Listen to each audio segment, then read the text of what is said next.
All right, so I want to talk a little bit about commercial real estate. One of the first things I want to talk about with commercial real estate is the following. When you think about commercial real estate, there's kind of two big buckets to think about. One is institutional, and the other is corporate. And when you think institutional, what that means is the investment in commercial real estate. So if some big company has got funds to invest, they might take $100 million and put it in the stock market. But at some point, man, you put enough money in the stock market, you think we got to invest in other areas and maybe decide to invest $100 million in commercial real estate. And that could be buying industrial buildings or buying multifamily. New thing now, some big companies are buying hundreds and thousands of homes and then renting them out and doing that. So it's a way to invest in real estate. So that happens on a small scale when somebody buys a house and rents it out or has an Airbnb, that would be institutional. Or it'd be when JP Morgan or some huge, or BlackRock, Blackstone, something like that, has $1 billion portfolio of real estate. That is institutional. Corporate real estate is people that use real estate to run their business. So an example of that would be McDonald's, Burger King, Chick-fil-A. Chick-fil-A owns a ton of real estate. They're not doing it for investment per se. They're doing it to get those waffle fries out, which are very tasty, okay? So when we think about any company in America that we really admire and respect, I promise you, they have some role with commercial real estate. So when I talk to college students, I say, name a company you admire. And invariably somebody will say Google. And I'll say, well, does Google own any real estate? Do they rent real estate? Is somebody in charge of their real estate? I know that somebody's running it. How about Amazon? Does Amazon have real estate? They have a ton of real estate. So whether you're looking at being a wealthy, influential person that's investing in real estate, or if you're like, well, I don't really care about investing in real estate, I just want to run a big company, at some level, you have to either use it or you have to invest in it.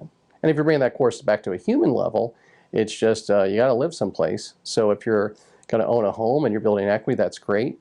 But if you say, hey, no, I'm going to rent, that's okay too. But you got to think through like, hey, where are you spending that money and where's the opportunity cost for not owning something and not investing? Okay, so those are those big things. I think it's for all young people to understand, corporate, institutional. I meet young people who will tell me they're interested in getting into commercial real estate. And the first thing I tell them to do is go to my website and read my guide to commercial real estate.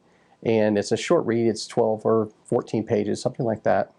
A lot of different universities use my guide because it's free and it's a quick, easy read. It gives you an overview of commercial real estate, gives you some insight. And then I tell students this, that if a student contacts me and they say they want to get into commercial real estate, I can't really help them beyond encourage them to read my guide. But if they can answer 2 questions, I probably can get them a job interview somewhere. And here are the 2 questions. The first one is, where do you want to live? Whenever I talk to young people and I say, where do you want to live when you graduate? The number 1 answer is anywhere. To which I always say, have you been to Detroit? Now I'm kidding, Detroit's a lovely place. But my joke of always is that, do you really meet anywhere? The second thing about anywhere is that in real estate, your local knowledge matters. Like, so I'm based in Orlando. Could I move to Seattle and have a successful real estate career? Maybe, but I'm a lot more valuable in Orlando than I'm in Seattle because I know where everything is and I know all the key people. So when you go into a career in commercial real estate, some people travel and go across country and relocate, but most people settle in on a geographic region, and your connections and your power geographically are a big deal. So I always tell college students, when you're graduating, you want to go to real estate, you can have answers like, well, where do you want to live? And you can say, well, I'm flexible, but I prefer to be on the East Coast or the Southeast or a Tier 1 market. But the more specific you can be, the better off you can be. When I ask a student, where do you want to live? And they say anywhere, what I think is nothing. But when they say to me like, oh gosh, well, I'm from Fort Lauderdale, I'd really like to be in Miami, but I'm flexible, I'm really able to help that student in a bit more meaningful way. The second question I always ask is, what area of real estate you want to be in? And what that looks like is, do you want to be an appraisal? Do you want to be an analyst? Do you want to be a brokerage? You want to be a mortgage broker? Do you want to be a leasing agent? Do you want to do tenant rep? And so when a student is able to do the research on that and come back and know what area they want to be in, it changes everything. So for example, if somebody was getting into real estate and they reached out to me and said, John, I want to move to Houston, Texas, and I want to do industrial leasing. More than likely, I can get them some sort of job shadow opportunity and maybe an interview, right? We just have to get them to that specific space. So I'm always trying to take students down a path of where do you want to live geographically, and then what area of the industry you want to work in. Now, when I talk about those different areas, the other thing I want you to think about with that, different areas of real estate, is this. Some of those jobs are 100% commission. Some of them are salary. Some of them have a salary plus a bonus. So you got to think through, what's your personality type? What do you want to get into? What skills do you need to work on? In all honesty, I'm an introvert. People don't believe that about me, but it's true. I've learned how to sell, and I've learned how to work a room as a skill set. But in my natural state, I like to be in my sweatpants on a couch. But I can learn how to do those things. So it doesn't mean if you're an introvert, you can't be a salesperson. You can, but you got to learn about what skills you need to work on so you can be successful in that career. And by the way, there's lots and lots of areas in real estate you can make a ton of money. You got to go after the ones that best connect to you, that you enjoy. I'll give you some other examples. Anywhere you go, any major city in America, you look at a beautiful office tower. Somebody's in charge of leasing that building. Somebody's in charge of collecting the rent. Somebody's in charge of making sure the elevators are working right? So there's all kinds of jobs in that. If you're driving in outside of a major market and you see all these industrial buildings with big 18-wheeler trucks backing up to them, somebody's developing that, somebody's leasing that, somebody's selling that. You might look at those buildings and think they're pretty uninteresting until you see the house of the person who is selling those buildings, what house they live in, and they're making a lot of money because those are very profitable, okay? Shopping centers, which is what I've done most of my career, retail. I've always loved working in retail. One of the reasons why I like working in retail is I like working with Fortune 500 companies.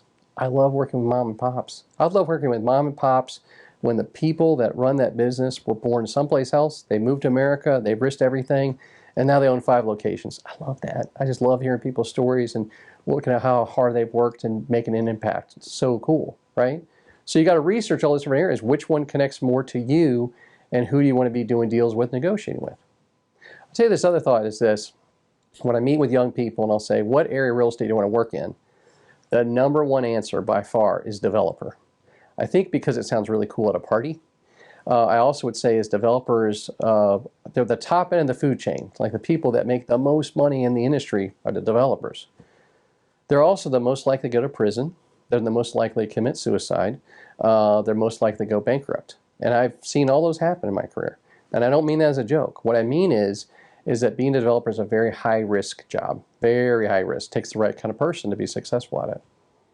My wife and I sometimes have this sort of silly argument where she loves marching bands, and I don't love marching bands. I love the drum line. I think the drum line is super cool. I don't really think the piccolo is that cool. But my wife thinks all of it's cool, which I respect that. If you want to be a developer, it's the kind of person that wants to be the conductor of an orchestra, you know? If you're a conductor of an orchestra, you know how many violins there are. You know about the flutes and the oboe and the bassoon, and you know how all that kind of comes together, and you're fascinated with it, right? That's what makes a great conductor. I would not be a great conductor because I just want to hear the drums, right? When it comes to commercial real estate, if you're a developer, you need to be concerned about the leasing and the marketing and the architect and the engineer and the landscaping. You got to look at all of that, like almost like in an artistic way, and want to understand how it all comes together. I like aspects of real estate. I like the sales. I like the marketing. But I'm not as interested in the lighting of the parking lot lights. That's not something that's fascinating to me. So I do a part of it. I don't like to do all of it.